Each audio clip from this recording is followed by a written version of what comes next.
თქვენ როგორ შეხვდით, როგორ მიიღეთ მისი პესაჟში გადასვლის ამბავი? ბადობითად შევხვდი, იმიტომ რომ აქ ყველაზე მთავარი არის ის, თუ ხვიჩასთვის რა იყო მნიშვნელოვანი და ხვიჩასთვის რა იყო მნიშვნელოვანი, ნახეთ და ყველაზე მთავარი არის რომ ის სილაღე და ის ყველაფერი პირველივე თამაშზე გამოჩნდა. ხო, რაღაც ხვანაერი უკვე აქ მთავარი არის ის, თუ ხვიჩასთვის რა იქნება მნიშვნელოვანი. ეს მის გადაწყვეტილება, პესაჟი დიდი გუნდია, ამაზე ორი აზრი არ არსებობს. გუნდი, რომელშიც ძალიან ბევრი, ეხლა კონკრეტულად ახალგაზრდა ფეხბურთელია თავმოყრილი, ძალიან მაღალი დონის ფეხბურთელები, ძალიან კარგი დაყენებული და დაგეგმილი თამაშით, ძალიან მაღალი დონის წვრთნელთან, ამიტომ დადებითად შევხვდი რა თქმა უნდა ამ ყველაფერს და ეგ მინდა რა ზუსტად ყველაზე მთავარი ის არის, რომ თვითონ ხვიჩა ამ ყველაფერს ბედნიერი და ეს არის რა თქმა უნდა უმთავრესი. აი ტაქტიკური თვალსაზრისით ალბათ გულისხმობთ ახლა 4 სხვადასხვა ადგილას ითამაშა და რო შეაფასოთ.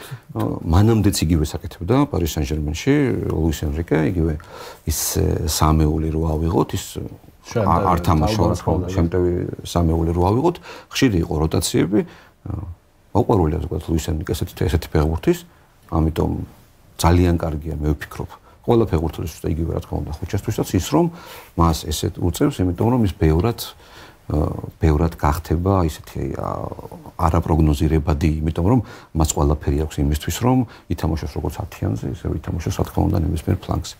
ამიტომ ეს ძალიან კარგია და ფილიპ ძალიან კარგად უყურებდა. ნამდვილად მიმული იყო, დამული იყო აქეთ, მესავით დადიოდა რა ვიცი, ასე თქვი და ცოტა ხანი 10-15 წუთი მარჯვნივაც ათამაშა. კი, 80-ზე ცლა მიდის, როტაციები მიდის, ამიტომ ლუის ენრიკეს თამაში ჩვეულებრივი მოვა.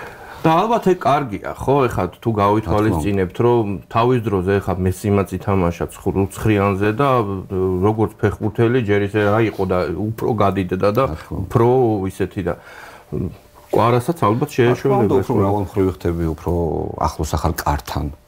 ყველაზე მთავარი რაც არის და მომთავრებელთან ყოველთვის ახლოს ტრიალებ.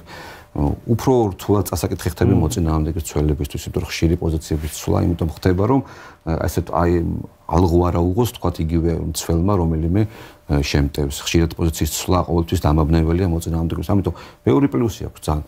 არ არის მარტივი სათამაშო, სპეციფიკური ფეხბურთელები ჭირდება, ფეხბურთელები რომლებიც მინიმუმ 2-3 უნარით გამოირჩევიან ამა თუ იმ პოზიციაზე თამაშის. ამიტომ ეს მაგიტომაც ეძებენ ის ფეხბურთელებს რომელიც გამოირჩევა იმით, რომ შეუძლია თამაში რამოდენიმე პოზიციას.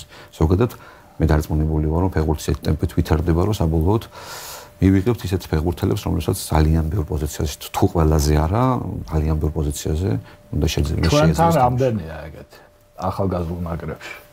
ხოთაშორის არ არის დაბალი ციფრი, ყავს საკმაოდ ფეხბურთელები, რომელსაც შეუძლიათ ამა თუ იმ პოზიციაზე თამაში და ეს არის ჩვენი პლუსი. ძალიან ბევრია. თან პირდაპირ შემიძლია თქვა იგივე ჩვენ განსაკუთრებით, აი იგივე უგრეხელიძე, იგივე ლაცაბიძე რო ავიღოთ, რომელიც ბოლო თამაშები ითამაშეს. ისინი თავის გუნდებში ორივე საწყისი იყვნენ საყრდენები. ლაცაბიძემ ოდესის ჩერნომორეთში, უკრაინაში, ყველა თამაში ხორვატიამდე ითამაშა როგორც საყრდენ ნახევარმცველმა. უბრალოდ ხორვატიაში თამაშს თავის თვალით უყურა ჩერნომორეთის თავმჯდომარემ და ხოთაშორის თვითონ დაწერა ამოდენიმე დღის უკან მაგ ყველაფერზე და იმის შემდეგ დაწია და თამაშობს ცენტრალურ მცველს. კი, ეს იგივე უგრეხელიძე, რომელიც თბილისის დინამოში ძალიან ბევრი თამაში საყრდენს თამაშობს. აზაროვი, რომელსაც შეუძლია როგორც შემტევად თამაში ფლანგზე, ესევე მცველის თამაში და მე დარწმუნებული ვარ, მას საყრდენის თამაშით შეუძლია. მამაგე იშვილები, კვერნაძე, ოდიშარიას ყველაზე ბოლო მაგალითად ოდიშარია თამაშობს როგორც მარჯვენა გარემარს, ესევე ხუთცველში თამაშობს მარცხენა მცველს. ეს არის უკვე სიგუას ბევრად გულშეშეულია ძალიან თამაში. ეს უკვე ფუფუნება, ის ფუფუნება და ის ყველაფერი რაც თუნდაც აძლევს საშუალებას იმისი რომ ეს როტაცია იქნება თუ ხშირი ცვლა იქნება სისტემის თუ რა პოზიციების თავისუფლად გამოიყენოს. აი ოდიშარიამაც ახლა მაგარი თამაში ჩაატარა იქ. გამოგჩა ყველაზე ისეთი დიდი იმედი ასე ვთქვათ ქართული ფეხბურთის სალია რომელიც ნიუკაში მოიაზრება ხო ალბათ საქართველოს სიაში კიდევაც ერთხელ გამოძახებული უბრალოდ მე მოხდა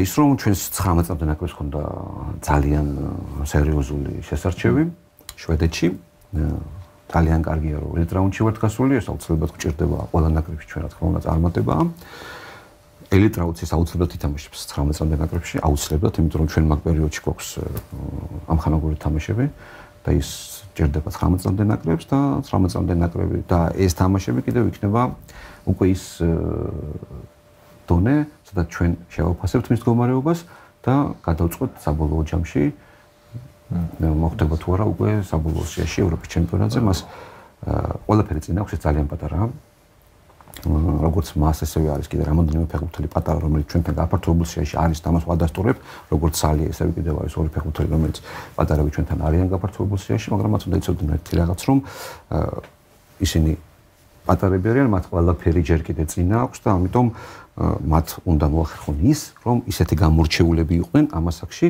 რომ გაუწიონ კონკურენცია და კონკურენციის გაწევრიდან აჯობონ იმ ფეხბურთელს, რომელსაც უკვე დღეს გამოცდილება შედარებით მეტი აქვს და ესევე კიდე კონკრეტულად თამაში უწევს თავის ასაკიდან გამომდინარე. აი სულ ეს არის მეტი არაფერი, ყველაფერი მათზე დამოკიდებულია. თუ ეხლა ვერ მოხვდნენ ნაკრებში არ ნიშნავს ეს, რომ სამაგიერო კარიერა დავტავდა ხო, მე რამდენია რომ მე იხსნება და ხო, სხვათა შორის მაგას ალბათ მწვრთნელები ითვალისწინებთ კიდეც ზოგჯერ რომ ეხა ასაკობრივი ცენზი, რა თქმა უნდა, ეს აუცილებელია, იმიტომ რომ ჩვენთვის ნებისმიერი წარმატება მნიშვნელოვანია, იმიტომ რომ წარმატებული 19-მდე ნაკრები გარდა იმისა, რომ ეს არ არის პიროვნულ დონეზე დასული ამბები, ეს არის ამბავი, რომელიც მთელ ქვეყანას ჭირდება ეს წარმატება.